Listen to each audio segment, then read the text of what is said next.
Eu vou sair para falar, né? Tá me aparecendo? Tá? Deixa eu ver. Não precisa, né? Mas vai ouvir minha voz. Tá, não, deixa eu sair agora. Tá. Eu não consigo pegar esse braço que é gordo.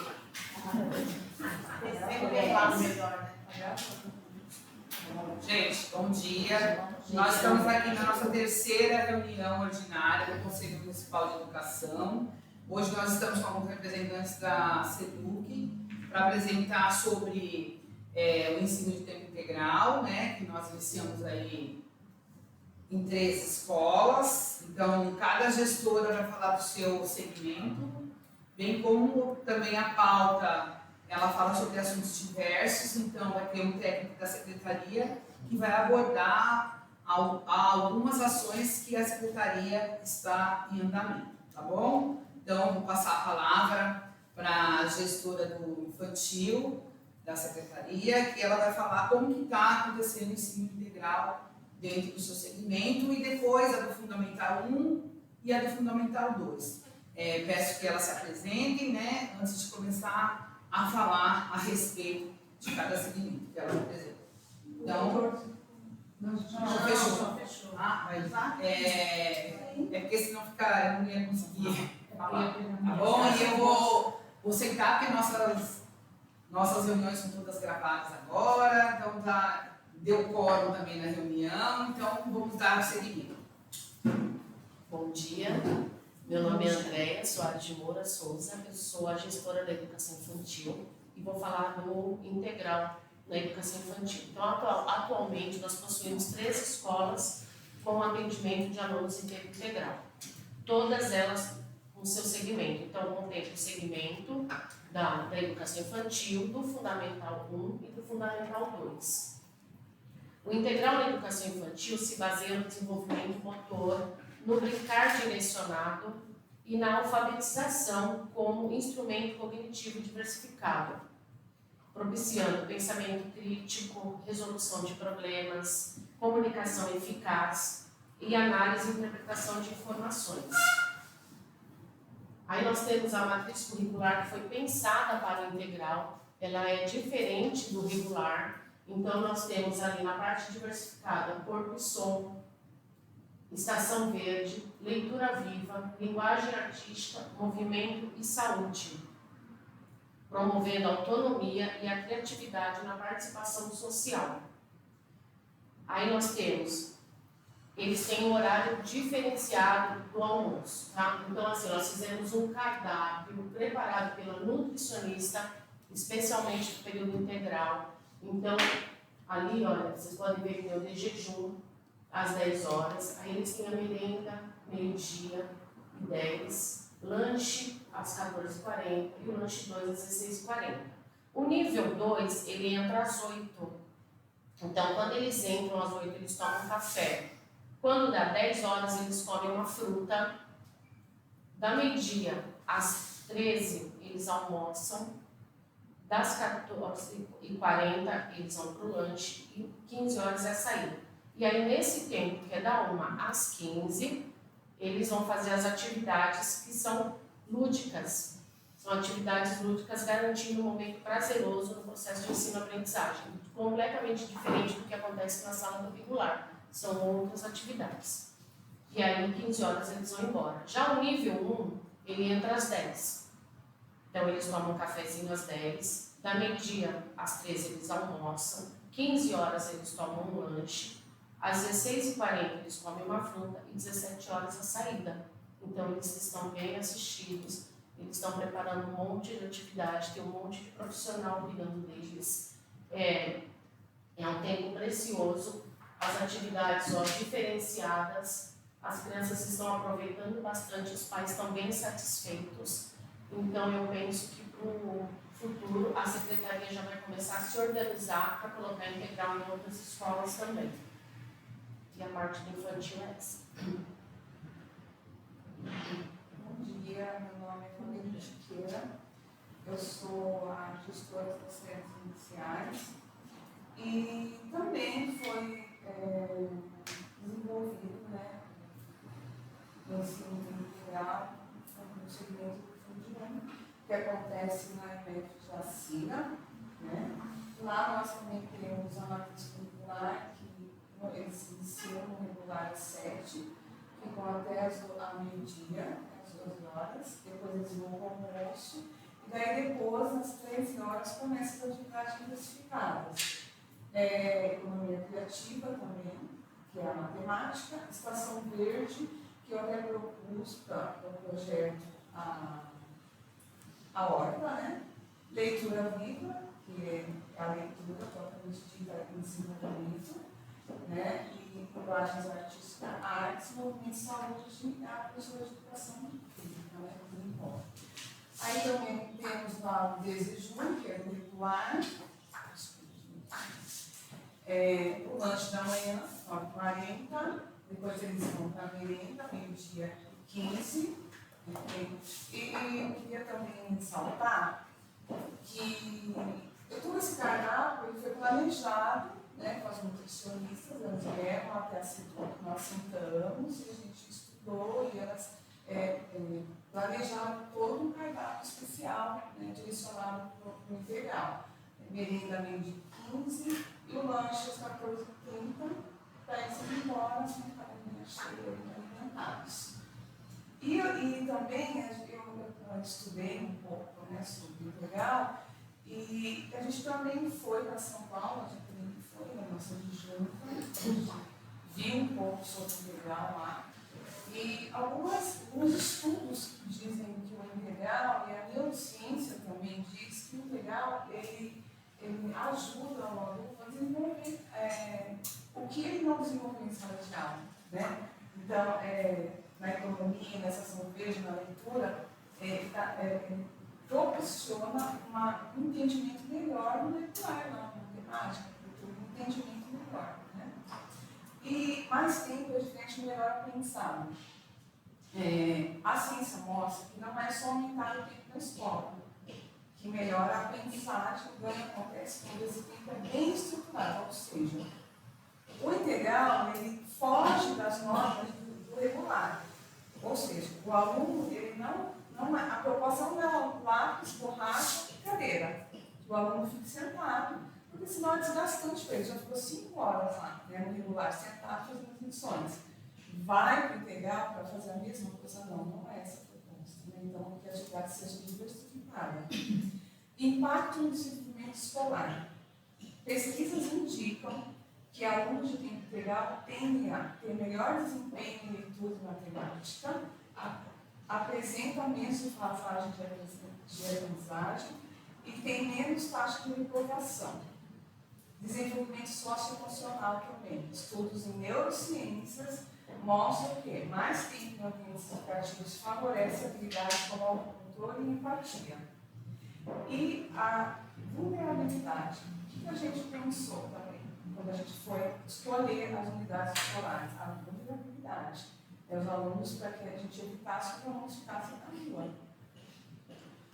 Escola integral tem forte impacto social, ajuda alunos em situação de vulnerabilidade, garante acesso à cultura, esporte e apoio pedagógico. Proteção e bem-estar, né? Pesquisas também mostram que estudantes em tempo integral ficam menos expostos à situação de risco, têm melhor acompanhamento alimentar e de saúde e desenvolvem hábitos mais saudáveis. O que a ciência também alerta é que o tempo é usado apenas para... Nem tudo são benefícios automáticos, estudos apontam riscos quando o tempo é usado apenas para mais do mesmo, ou seja, não é uma extensão do ensino regular. Se não há planejamento pedagógico, nós temos os projetos, os coordenadores de área, junto com os outros professores se reuniram e nós desenvolvemos esses projetos para que fossem desenvolvidos lá, né, no integral. Se os alunos não tiverem essa proposta, eles vão ficar desmotivados, ou seja, não vai ter objetivo nenhum, não vai se alcançar objetivo nenhum, né? Pode passar, Luiz. E aí são as atividades, né? Criar, transformar e inovar, produtos sustentáveis e materiais recicláveis, ciência de ciência, capacidade motoras que eles fazem, eles desenvolvem a velocidade e a agilidade, né? Então, assim, o trabalho com o integral está por ser início, está muito bonito de ver, estão desenvolvendo um bom trabalho, realmente. O projeto está sendo bem desenvolvido.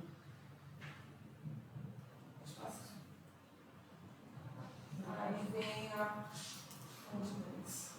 Bom, meu nome é Juliana, eu estou como gestora de Erros Finais do Fundamental 2.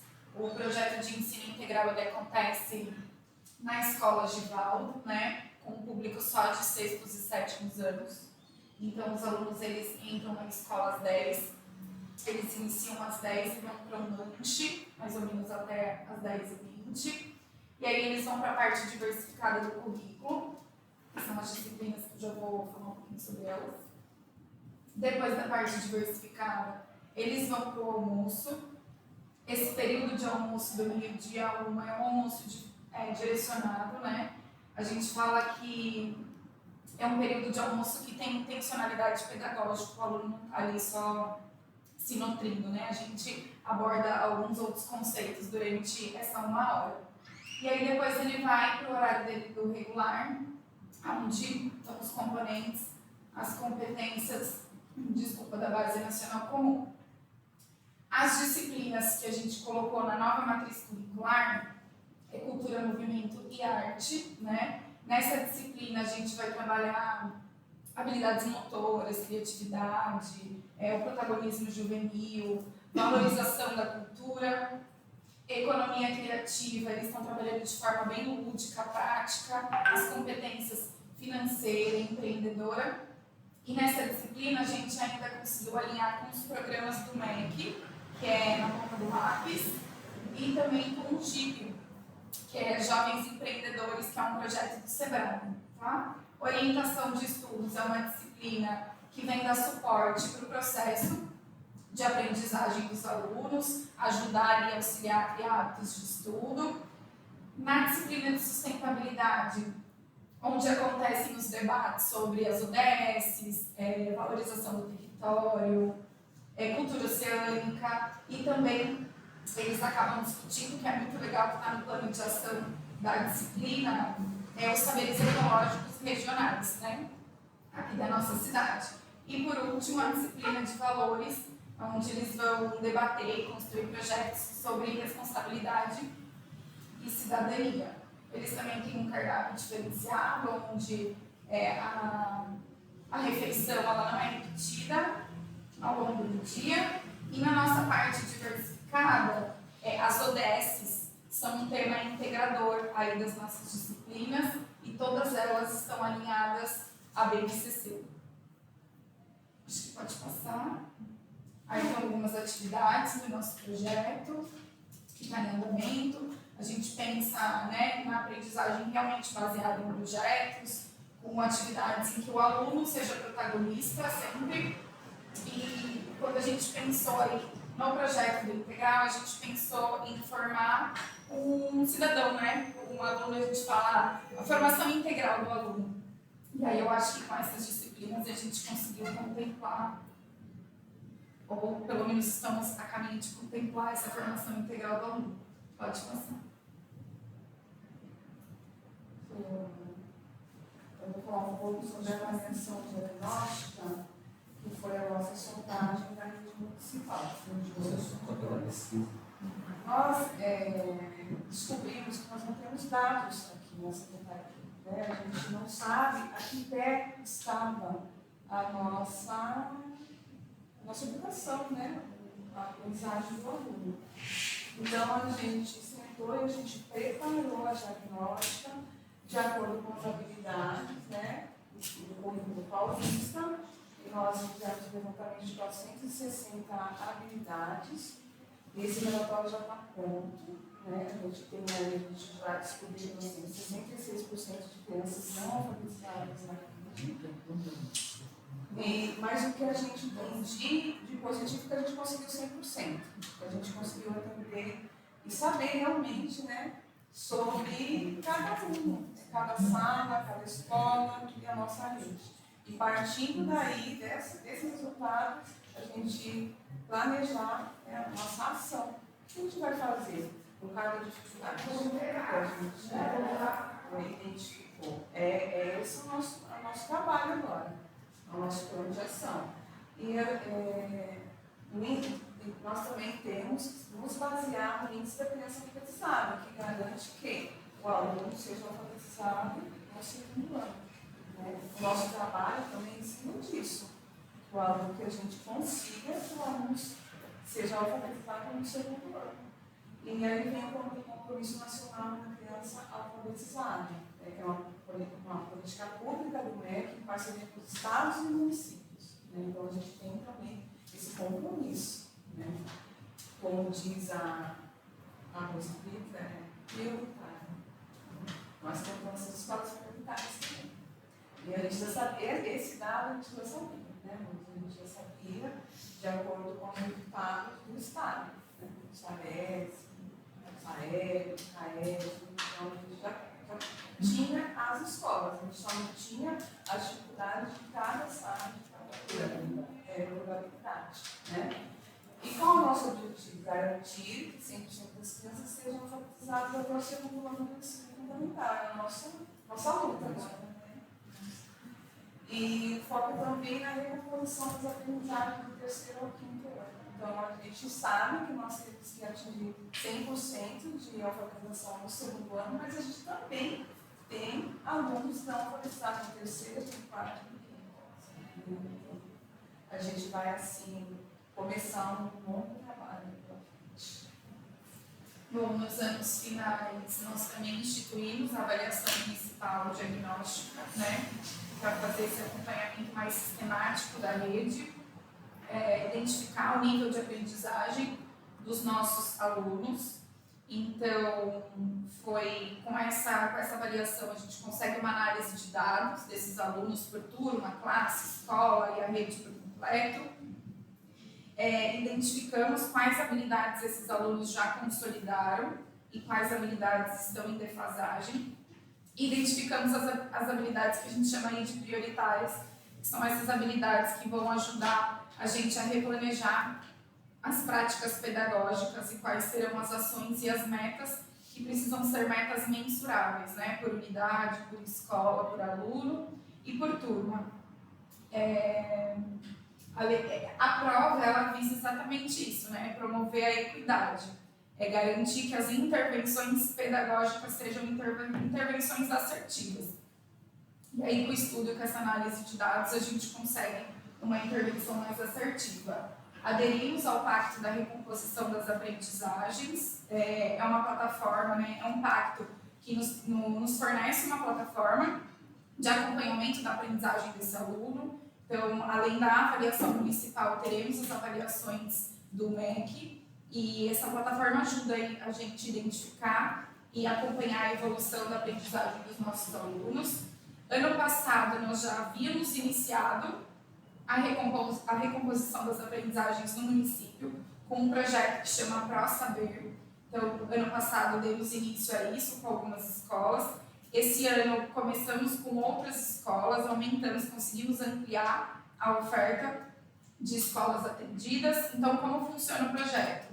Esses alunos, eles estudam no regular e aí eles têm a recomposição de aprendizagens no contraturno. Eles permanecem na escola, a escola fornece alimentação para esse aluno e aí ele fica no contraturno ou o inverso, né? Ele chega na escola, tem as aulas de recomposição, almoça e vai para o período regular dele. As escolas também escolhidas foram as prioritárias, mas mesmo assim alcançamos um número grande já de escolas a serem atendidas com o projeto e com professores alfabetizadores, né? Desde o Fundo 1 até as escolas do Fundo 2. Acho que é isso. Posso fazer uma pergunta? Em relação, eu gostaria que vocês abordassem em relação às provas de avaliação formativa. Tem um momento que vocês falaram da avaliação diagnóstica, a gente deixar registrada a avaliação formativa, que vem desse compromisso, que vem desse pacto. Como só poderia falar para mensurar como o Gaguá vai realizar essas avaliações formativas? Então, escolhemos aderir, né, a essa prática no município. Então, tivemos acesso à plataforma do Pacto e da Criança alfabetizada. Essas avaliações de entrada, elas vão ser disponibilizadas para todos os alunos da rede, do primeiro ao quinto ano, tanto no Fundamental 1 quanto no Fundamental 2. Então, todos os alunos farão essa avaliação de entrada e, posteriormente, a última de saída, né? As escolas vão receber essas atividades já impressas, né? As escolas recebem essas avaliações impressas. A unidade escolar ajuda, né, nessa tabulação na própria plataforma do MEC. E, através dessa plataforma, ela vai gerar dados para a gente ainda mais fiéis, fidedignos, para a gente conseguir aí traçar as novas metas do município, tanto na alfabetização quanto nas habilidades do Fundamental 2. Mongaguá fará os 3 ciclos ou vai fazer, como que Mongaguá vai realizar essas avaliações? Por enquanto, neste momento, né, que nós vamos garantir a primeira e a última, né? Então, estamos garantindo a primeira e a última. No decorrer, se a gente achar que é viável, que há essa necessidade, nós faremos o ciclo 2, né? Que é a do meio do ano, mas garantimos a primeira e a última, tanto a do MEC quanto a municipal. Identificando as habilidades, né, que vão evitar as maiores dificuldades. O plano de ação, trabalhar em cima dessas dificuldades e depois comparar. A gente precisa da última avaliação para a gente ter um comparativo. O que avançou, o que não avançou. E assim por diante. E é importante ressaltar, né, esqueci a palavra, é importante a gente ressaltar a importância dessas avaliações, né? Por sermos município prioritário, não é mais uma opção. Nós precisamos ter esse acompanhamento da rede. Deixou de ser opção. É obrigatório. Além de ser obrigatório. Como que essas formas plataformas não vão chegar aos alunos de sexto ano? Não é a plataforma que chega, o aluno vai realizar a avaliação e o professor tabula a avaliação. Outra coisa, além do... Na verdade, quais escolas estão sendo atendidas pelo Praça Aberta hoje? No Fundamental 2, todas, com exceção ainda do Cirana, tá? Mas todas já estão sendo contempladas. As escolas prioritárias, que são o Givaldo, José Carlos e Jacob, a gente tem nos 2 períodos. Então, a gente atende os alunos de 6º e 7º e os alunos de 8º e 9º. E as outras escolas também, Hortência e Cesário. A única que ainda não foi contemplada, mas que esperamos que seja contemplada em breve, é a MF Cirana, tá? Mas todas as prioritárias, os vulneráveis, foram contempladas. E existe a possibilidade dos alunos de 8º e 9º receber o período integral de aula? Porque hoje é só para 6º e 7º. Só para 6º e 7º. A ideia é que a gente amplie, inclusive, o número de escolas sendo atendidas, né, para os próximos anos. A gente começou com um projeto piloto com 6º e 7º, porque tudo é piloto, desde a matriz, né, até a implementação de uma merenda nova, da dinâmica mesmo da rotina escolar ali dos alunos. É importante ressaltar que nós abrimos 4 salas para o período integral.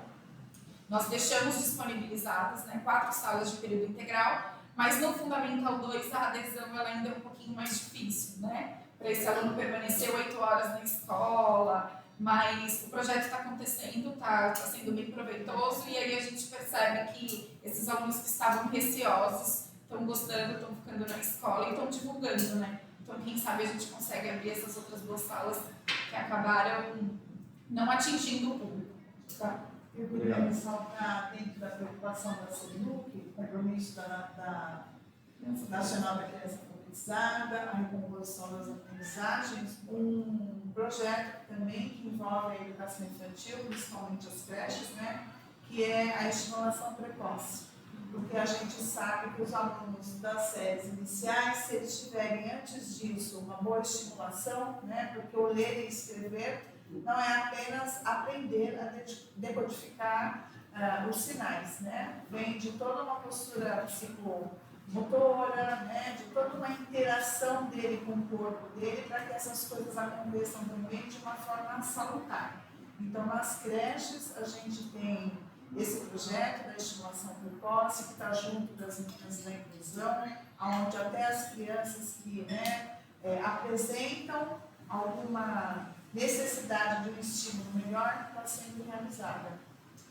Não adianta a gente pensar lá no ensino inicial e nos finais se a gente não tiver uma educação infantil de qualidade, uma educação infantil bem desenvolvida e bem intencionalidade também. Então, fica aqui só esse adendo, que a educação infantil também está tendo um olhar junto desse projeto da estimulação precoce. Alguém tem alguma pergunta a fazer a respeito do ensino integral, a respeito dos programas, dos projetos, das avaliações? Eu vou passar para o próximo, que vai falar sobre alguns projetos, programas que a SEDUC está desenvolvendo. Penso também que os slides estão bem explicativos e eu acho que seria interessante colocar isso para circular nas redes sociais, né? Porque muito tem se falado um pouco disso, divulgar. Então, divulgar, porque muitas vezes a comunidade ela não tem essa questão técnica, né? Ah, mas para que isso? Mas para que isso? Como funciona? E eu acho que também como foi agora na reunião ali das mesas típicas, uma função da SEDUC informar aquilo que não chega. Até por uma solicitação dos outros membros que não podem estar presentes por a diversidade que aconteceu na família e foi um pedido desses membros que são os pais dos estudantes, né? Que às vezes não têm acesso à informação corretamente, né? E aí fica comentando coisas que não tem nada a ver. Gostaria de chamar o técnico da SEDUC, o Gabriel Cerdeira, para falar sobre alguns pontos de projeto de andamento na SEDUC. Bom, bom dia, meu nome é Gabriel Osquiaro Cerdeira, eu sou técnico da SEDUC, sou professor da rede municipal, nesse momento estou como coordenador de área de geografia e tenho atuado aqui dentro da SEDUC como ponto focal de um projeto chamado Gestão Nota 10 e também tenho acompanhado alguns outros projetos e vou comentar rapidamente eles a pedido da nossa secretária de Educação, como forma de divulgar para a comunidade, né, algumas coisas que estamos realizando. Eu vou dar foco principal ao GN10, porque ele foi um projeto recomendado dentro do PAR, né, e é uma parceria estratégica junto com o Instituto Ayrton Senna. Então, ele é uma solução educacional desenvolvida pelo Instituto Ayrton Senna e com acompanhamento do SESI. Gestão Nota 10 é um programa, uma solução educacional voltada principalmente para o Fundamental 1 e que possui dentro das suas diretrizes um foco principalmente na gestão escolar. Então ele envolve levantamento e organização de dados, bem como organização e divisão numa sistemática de orientação para o trabalho dos gestores escolares, principalmente a figura do coordenador, do diretor e da SEDUC. Dentro do GN10 usa-se muita palavra, né, do abraço em volta do aluno, onde cada um tem uma responsabilidade. Então, do professor ao coordenador pedagógico da unidade escolar, o diretor, a SEDUC e a nossa gestora municipal também tendo responsabilidades a cumprir com essa solução educacional. Em linhas gerais, as principais mudanças que essa solução educacional traz é uma tabela de acompanhamento mensal que favorece que o aluno desenvolva algumas habilidades, acompanhando e registrando a sua presença em sala de aula, bem como traz alguns documentos, né, algumas tabelas de acompanhamento e levantamento de dados mensal, bimestral e anual. Há também algumas fichas de relatório para acompanhamento da reunião, para observação em sala de aula, orientação e organização de HTPC e relatórios anuais para avaliação dos coordenadores, dos diretores e da aplicação dessa solução educacional. Ela ainda encontra-se em fase de implementação, né? A gente vem discutindo e tendo reuniões com o SESI desde o ano passado, mas estamos aí engateando, começando a andar com essa proposta no Fundamental 1. E esse ano é um ano de teste, de avaliação, para ver se essa solução educacional traz benefícios. A gente tem um suporte de uma instituição reconhecida que é o Instituto Ayrton Senna, então a gente tem acreditado que isso pode trazer benefícios para os nossos educandos, né? E aí as outras duas coisas que pediram para eu pontuar aqui na reunião, a segunda, né, é o programa PIMANI, que é o programa que envolve o programa Meio Ambiente nas escolas, que envolve a captação de óleo de cozinha utilizado, né? Então é um ponto de entrega voluntário dentro das escolas, no qual a gente desenvolve a educação ambiental dentro das escolas e junto com a empresa parceira que é a Ambiove, a gente também promove a educação ambiental e gera, né, além de benefícios para o meio ambiente, um recolhimento e um suporte financeiro para as escolas. Para vocês terem uma ideia, em 2025, graças ao programa, a gente coletou 1.930 litros de óleo de cozinha utilizados, o que resulta em R$ 3.860 para as APMs das escolas. A gente sabe que a gente tem um potencial de coleta muito maior e a gente sabe que qualquer valor que chega dentro das APMs das escolas pode ajudar nas dificuldades diárias, às vezes na compra de um papel, às vezes numa solução ali que precisa ter ali no caixa da escola. Mas, como a educadora do programa fala, né, o principal ponto do programa não é a restituição financeira das escolas e a premiação, né? Ano passado nós tivemos uma escola premiada com um data show, que foi o Pequeno Príncipe, né? Esse ano esperamos ter mais escolas premiadas através do programa PIMANI 300. Então, não é uma competição, mas sim a escola que conseguir coletar 300 litros automaticamente é premiada. Então, não é uma competição entre as escolas, mas sim uma ideia de todos juntos fomentando a educação ambiental. E quando a gente coleta o óleo, a gente, por exemplo, em 2025 permitiu a produção de 1.834 litros de biodiesel. A gente permitiu a preservação de 4,8 milhões de litros de água, considerando que cada litro de óleo pode contaminar até 25 mil litros de água. Economizamos, né, deixamos de emitir para a atmosfera 4 mil quilos de CO2, então qualquer pessoa que está familiarizada com os conceitos das mudanças climáticas sabe a importância de a gente reduzir as emissões de CO2. Poupamos 15 mil megajoules de energia e então geramos uma ação efetiva de proteção do ambiente. Então a gente acredita que em 2026 a gente pode avançar, né? Algumas escolas em 2025, devido a todas as mudanças que tivemos ao longo do ano, não estavam conseguindo desenvolver tão bem o programa, e esse ano as escolas já vindo desde o ano passado, conversando mais sobre o assunto, se familiarizando mais, a gente acredita que pode ter um resultado mais promissor e um fortalecimento da educação ambiental no nosso município. E aí a outra política que foi solicitada pela nossa secretária para a gente ter um comentário rápido é que o nosso município, desde o ano passado, vem reforçando e criando estratégias e políticas para fazer valer a PNEC, que é a Política Nacional de Equidade, Educação para as Relações Étnico-Raciais e Educação Escolar Quilombola. Então, em 2026 a gente já desenvolveu e já iniciou o ano com alguns projetos e algumas ações voltadas à construção de uma sociedade mais justa e também de uma educação antirracista. Então, nós estamos com o projeto Sankofa, com o projeto Tecorá, no qual a gente vai fortalecer e tem fortalecido, principalmente com a figura da coordenadora de área, Adriana, o estudo da história e da geografia dos povos, né, de África e também das pessoas em diáspora africana e a população negra brasileira, valorizando a identidade negra para além do processo de escravização e combatendo o racismo dentro das comunidades escolares, repensando vocabulários, repensando as formas de relação e ações que vão para além do 20 de novembro, né? Pensando que todo dia é dia de combater o racismo.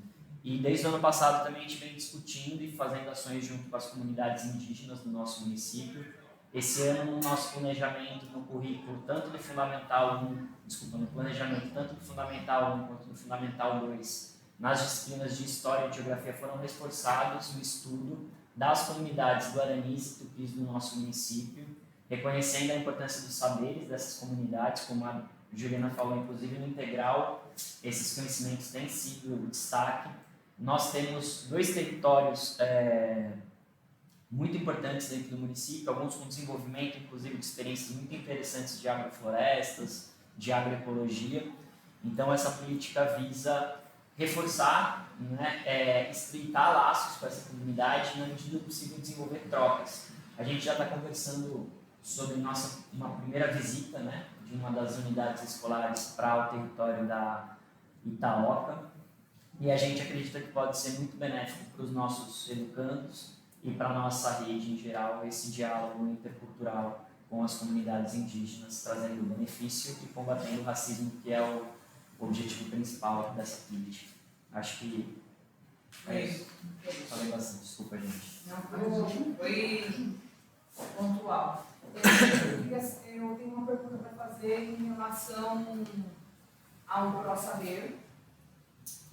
Se o ProSaber ele exige o professor de dar recuperação dentro da sala de aula, recuperação contínua? Não, inclusive isso é um tema que foi já levado para as escolas e como os coordenadores, né, em conversas, em reuniões aqui na SEDUC, o professor precisa entender que a recomposição das aprendizagens não é um reforço, não é um contraturno.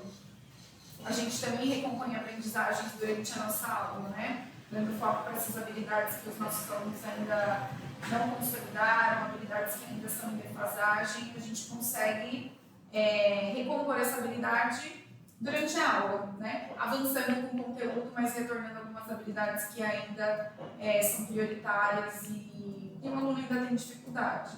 Então, a recomposição ela acontece na sala de aula. O reforço é uma ação a mais. A recuperação contínua ela é de dever do professor.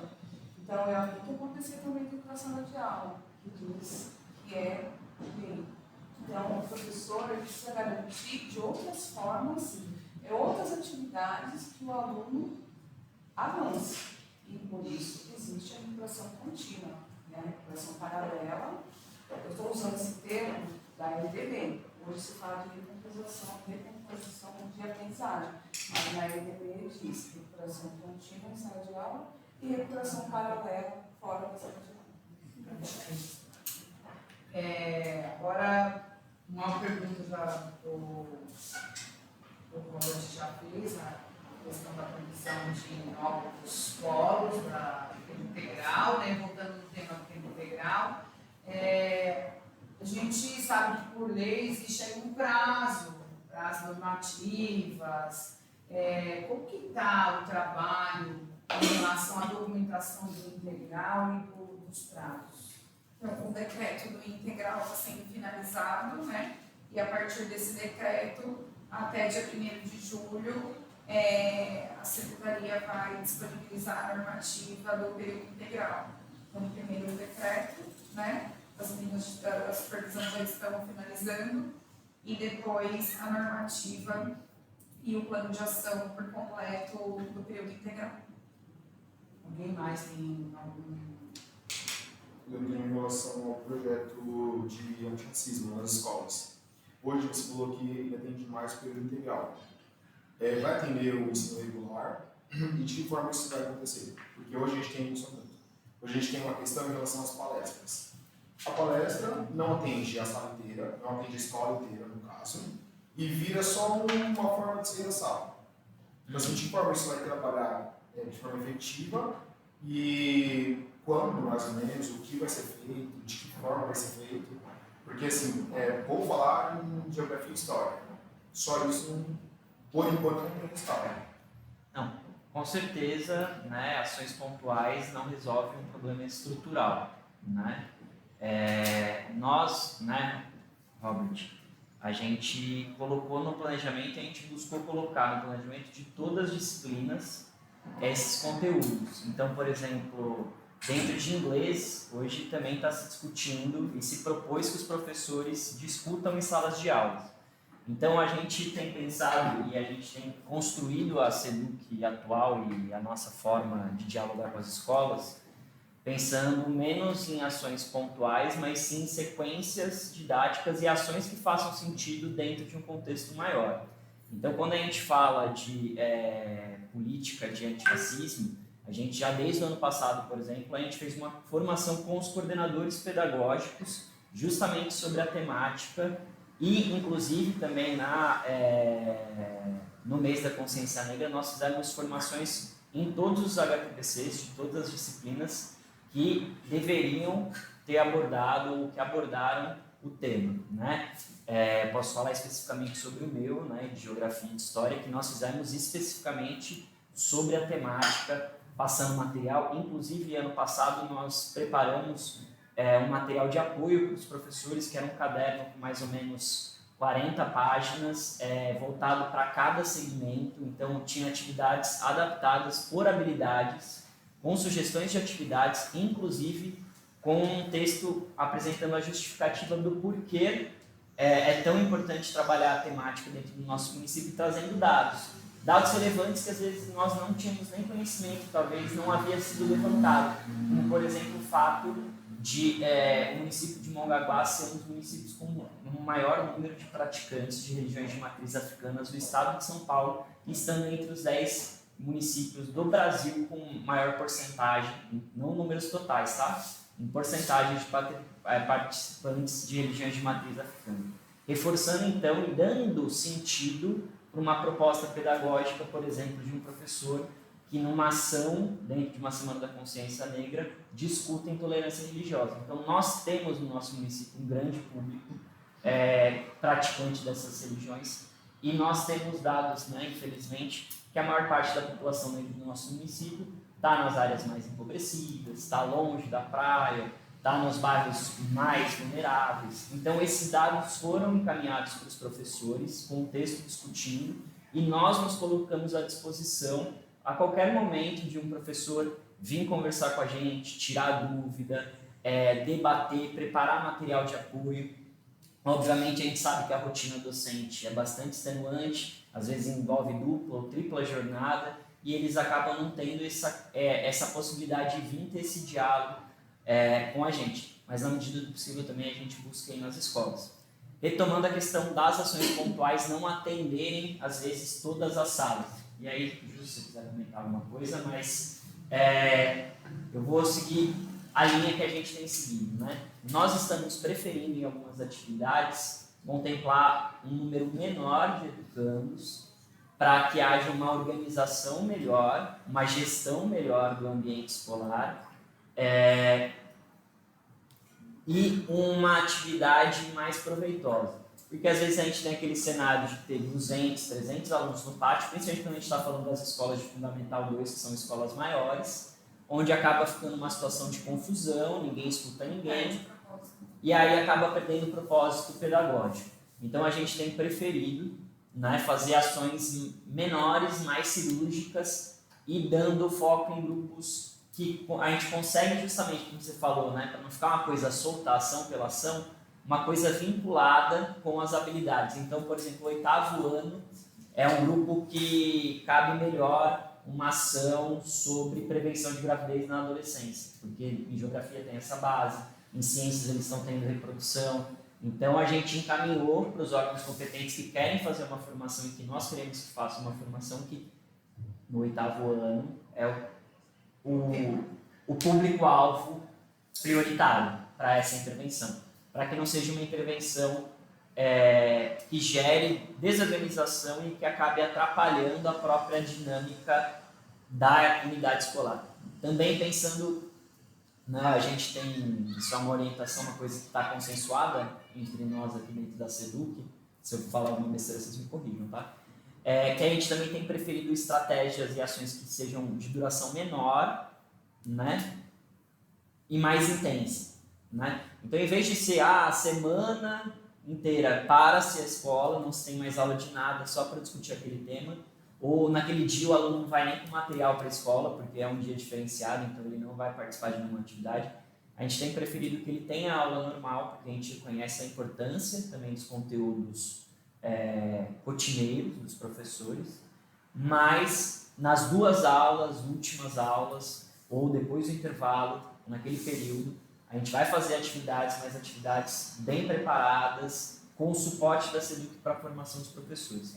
Só para complementar, é exatamente essa sua pergunta que a gente quer desconstruir. Não são ações pontuais, não são eventos pontuais. A gente aborda o tema durante o planejamento dentro de todas as disciplinas. É difícil, né? Porque os professores não estão habituados, os próprios alunos não estão habituados, eles estão habituados ao Dia da Consciência Negra. Não. A gente colocou isso dentro do planejamento, pretendemos colocar isso dentro do currículo municipal, né? Quando a gente conseguir aí dar início e sequência ao currículo, para que isso seja trabalhado durante o ano todo, e não só como uma data festiva, que não é essa a intenção. O que é importante ressaltar também é a preocupação, no caso de todos os envolvidos na secretaria, né, os coordenadores de área, gestores, que não é algo simplesmente imposto, né, que é algo planejado.